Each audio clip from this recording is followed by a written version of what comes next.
You're traveling through another dimension. A dimension of not only crafts and stories, but of mind. A journey into the spooky land whose boundaries are that of the imagination. That's the title screen up ahead. Your destination, Episode 2 of Scary Stories with ZANEMORGANCRAFTS.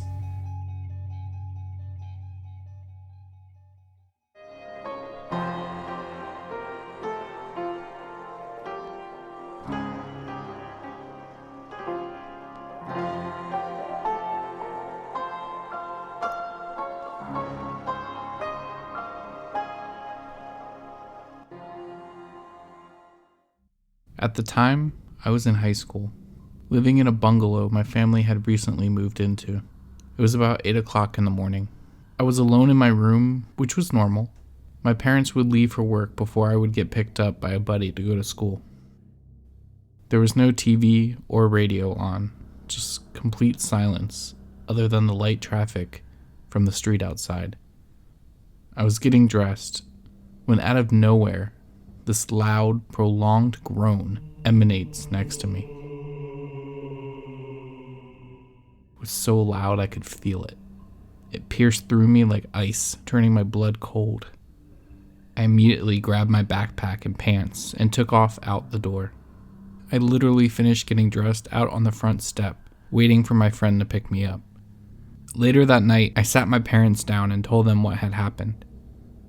The disturbing part of telling them was how they just kind of looked at each other, in a knowing kind of way, before letting me know that the lady who had lived in the house before us had died here. It had then occurred to me that they were, upon moving in, hesitant to give me that room. For the first year or so, I was given a smaller bedroom, and there had been some arguments with them regarding why I couldn't have the middle-sized bedroom in a 3-bedroom house when it was just us. Well, it turns out it was because this was the bedroom that the lady had died in. They had finally relented and gave me the larger room, and within weeks, I have this experience. Well, that was enough for us anyways. We moved out a few months later without any further incidents. I have had other experiences with ghosts, but this one definitely was the one that has stuck out the most.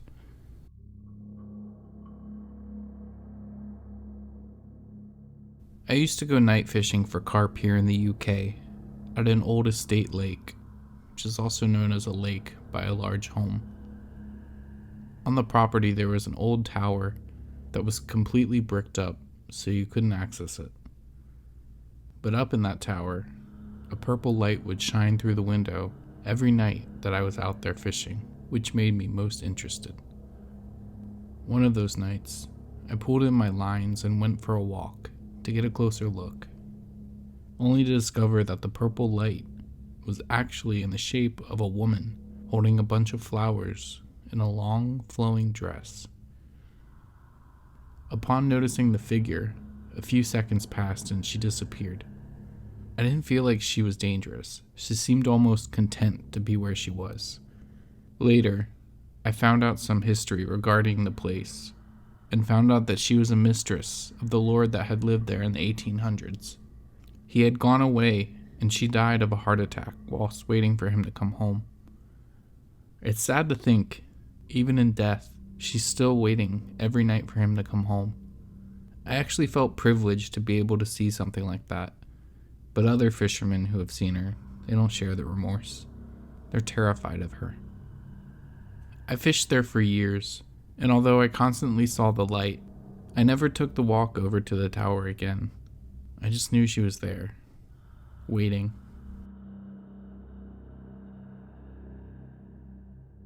I'll start by clarifying that I'm Sioux, Blackfoot, and Cherokee. I live in an area of South Carolina where at night you see a lot of weird happenings. As a native, I don't go for long walks at night, as I'm susceptible to the spirits. If I came across something, it would be one hell of a run back home, and I'm not built for running. Cell service doesn't work when you're out on the old highway that's around here, and the majority of its surroundings are woods. Almost every night around there you'll see some skinless deer running around. In fact, I saw it again last night.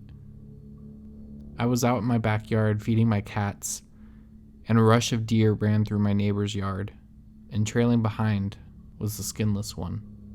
It looks as though it's about a 10-point buck, and when I say skinless, I mean it looks as though it's never had skin in the first place. It was all muscle tissue. No blood, no gore. I can't describe what it smells like to you. Thankfully, I've never been close enough to smell it, even if it did have a scent. I believe these skinless deer are more like the spirits of animals that are hunted for sport, rather than for food, which, being native, I find very disrespectful. This took place when I was a kid.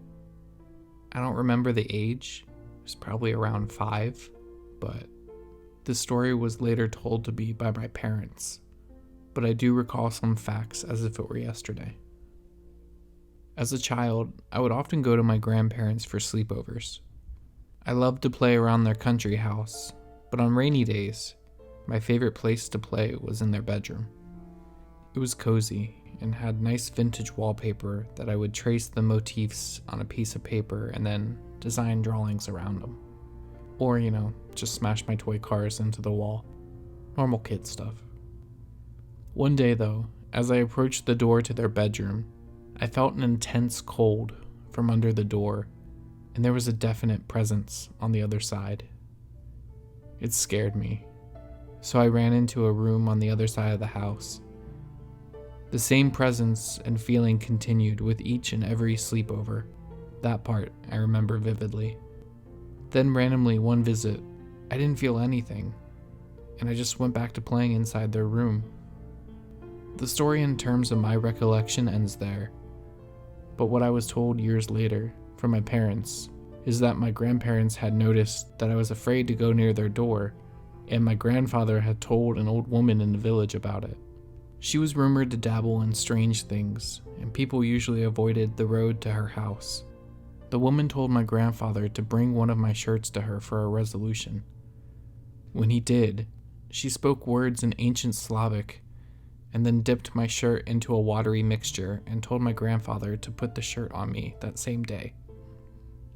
She also told him that there was a certain woman that walks the road that goes by my grandparents' house, and that he was to watch for her the next time that she comes around, and to refuse whatever she's asking for, and that when she leaves, make sure to throw some salt behind her. It was also important that she doesn't see me, and that he was to throw the shirt over the bridge. Once he did that, I was never to cross that bridge again. And so it all happened how she had foretold. My grandfather did as she had told him, and suddenly, I was back to playing in their room. I know where that bridge is, and although I've had a few opportunities to go there, I never have. And that's my story.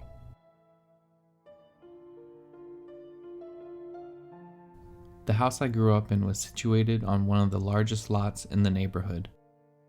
We lived on a cul-de-sac and it backed up onto a deep span of woods. It's the reason my parents wanted this house. There was a couple of vagabonds that would migrate in and out of these woods. My parents weren't worried, they just always told us that if we saw them to steer clear.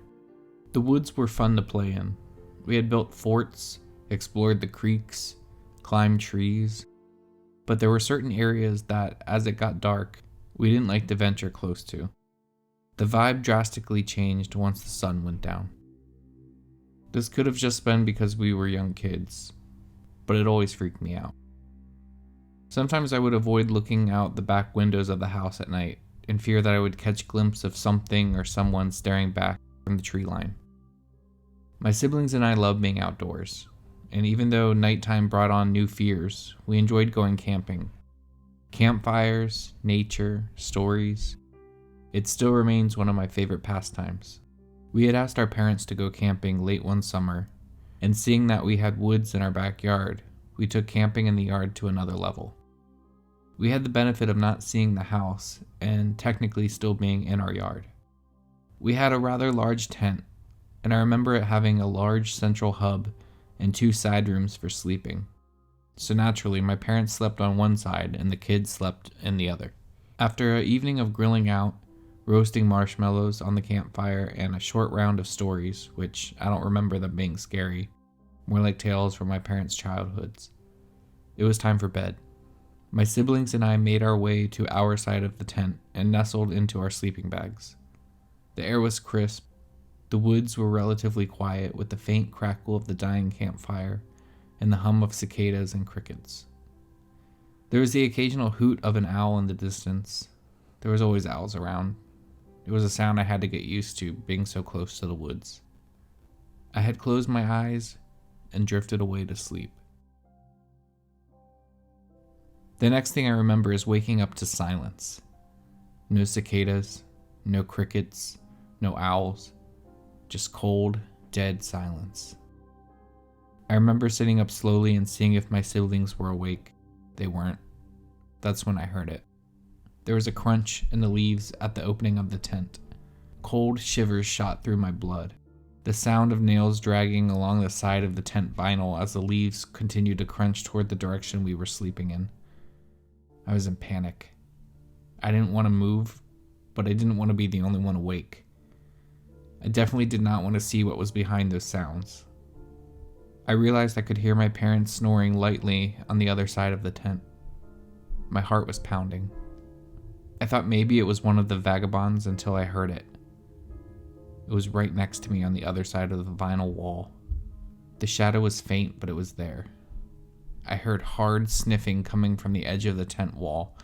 After a loud huff, it had stopped and let out a sound I'll never forget, and I've never heard since. It was deafening. It was like a cross between a fox howl and a wild turkey. Gut-wrenching. I recall jumping back into my sleeping bag and hearing my siblings stir in theirs, but I didn't dare let out a single breath. I felt as though it lingered there by my tent side for hours. In reality, whatever it was most likely only a minute or two at most. But I didn't have the courage to move until I heard the leaves starting to crunch away from the tent.